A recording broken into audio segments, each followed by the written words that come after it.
और वहीं तेलंगाना सरकार के प्रदर्शन में पहुंचे किसान नेता राकेश टिकैत ने क्या कुछ कहा है, सुनवाते हैं आपको। मुख्यमंत्री का धन्यवाद हम देना चाहते हैं। वहाँ का जितना भी एमएलए हैं, जितने भी मेंबर पार्लियामेंट है, वे अपना किसानों के साथ में धान के इशू पे, अपनी फसलें बेचने के इशू पे वे भारत सरकार से लड़ाई लड़ने दिल्ली में आए हैं। तेलंगाना भवन में उन्होंने मीटिंग करी, अपनी फसलों के सवाल पाए। तो पूर्ण रूप से हम ऐसे मुख्यमंत्रियों का धन्यवाद करते हैं जो अपने स्टेट के किसानों के साथ में खड़े हुए हैं। लेकिन जैसे इनके स्टेट में एक राजनीति चल रही है, तो ये अपनी तरफ से कह रहे हैं कि केंद्र सरकार धान नहीं खरीद रही है, वहीं बीजेपी वहाँ के स्टेट कह रही है कि ये धान नहीं खरीद रहे हैं। तो नहीं, ये थोड़ा खरीद देंगे धान, कोई थोड़ा है। एमएसपी गारंटी कानून सरकार का है, आप एमएसपी गारंटी कानून बना दो, सस्ते में धान की खरीद नहीं होगी। जो व्यापारी सस्ते में लूटता है वो लुटाई नहीं होगी। हमारी तो डिमांड यही है, भैया तो खरीद करो, इस पर गारंटी कानून बनाओ। आप बनाओ तो भाई 800 रुपए 1000 रुपए में धान की खरीद करते हैं पेड़ी की, तो उससे नुकसान किसका होता है? नुकसान किसान का है।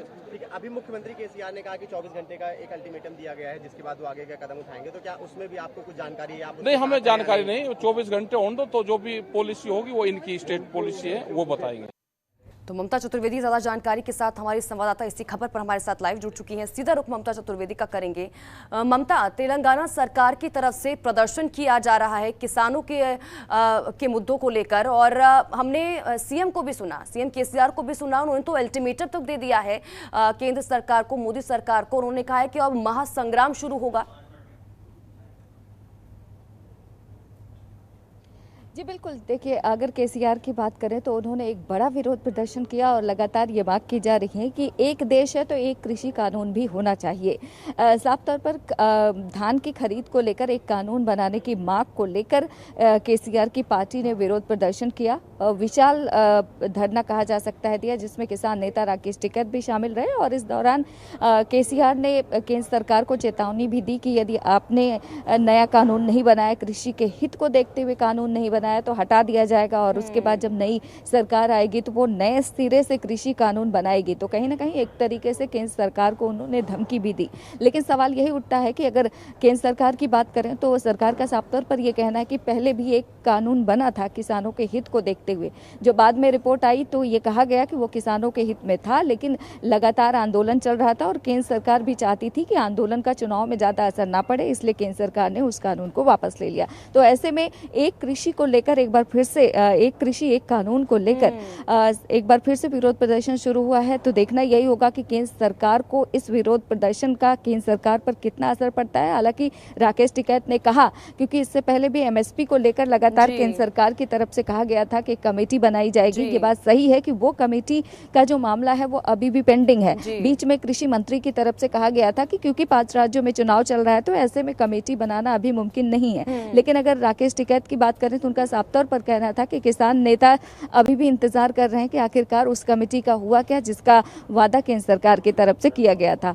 तो इन्हीं तमाम चीज़ों को लेकर एक विरोध प्रदर्शन बड़ा हुआ है, जिसमें केसीआर की पार्टी के तमाम नेता, मुख्यमंत्री केसीआर खुद इस विरोध प्रदर्शन में शामिल रहे। और उनका साफ तौर पर कहना था कि एक देश है तो एक कृषि कानून होना चाहिए, और धान की खरीद को लेकर केंद्र सरकार को एक कानून बनाने की ज़रूरत है। और साथ ही अगर राकेश टिकैत की बात करें तो उन्होंने एक बार फिर से मांग की कि एमएसपी को लेकर जो केंद्र सरकार की तरफ से वादा किया गया था, वक्त आ चुका है केंद्र सरकार को अपने वादे को पूरा करना चाहिए। तो अब देखना यही होगा कि ये जो विरोध प्रदर्शन हुआ है इसका कितना असर केंद्र सरकार पर पड़ता है। बिल्कुल। और ममता, राकेश टिकैत को हम देख भी रहे थे और सुन भी रहे थे, वो तो ये भी कह रहे थे कि जो स्टेट की जो सरकार है वो अपने किसानों के साथ खड़ी है, हम भी उस सरकार के साथ हैं, वो ये भी कहते हुए नजर आए। जी बिल्कुल, राकेश टिकैत ने साफ तौर पर कहा कि जो राज्य की सरकार है वो किसानों के साथ है। तो सवाल यही उठता है कि कई ऐसे प्रावधान हैं कि यदि राज्य सरकार चाहे तो वो तमाम चीज़ों में संशोधन कर सकती है। जहां तक एमएसपी का सवाल है तो राज्य सरकार यदि चाहे तो उसको लागू कर सकती है। तो सवाल यही खड़ा होता है कि एक बार केंद्र सरकार की तरफ से जब कानून बनाए गए थे उसको लेकर तो लंबा विरोध प्रदर्शन चला।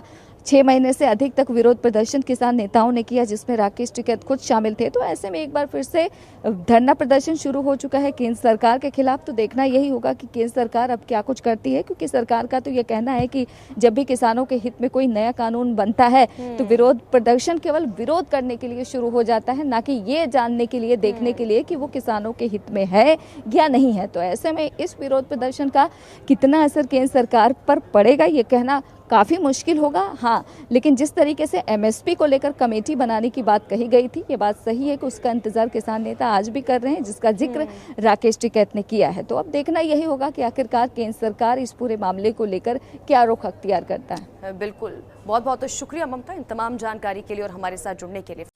खबरों के निष्पक्ष विश्लेषण के लिए सब्सक्राइब करें Jantantra TV and press the bell icon. Never miss any update.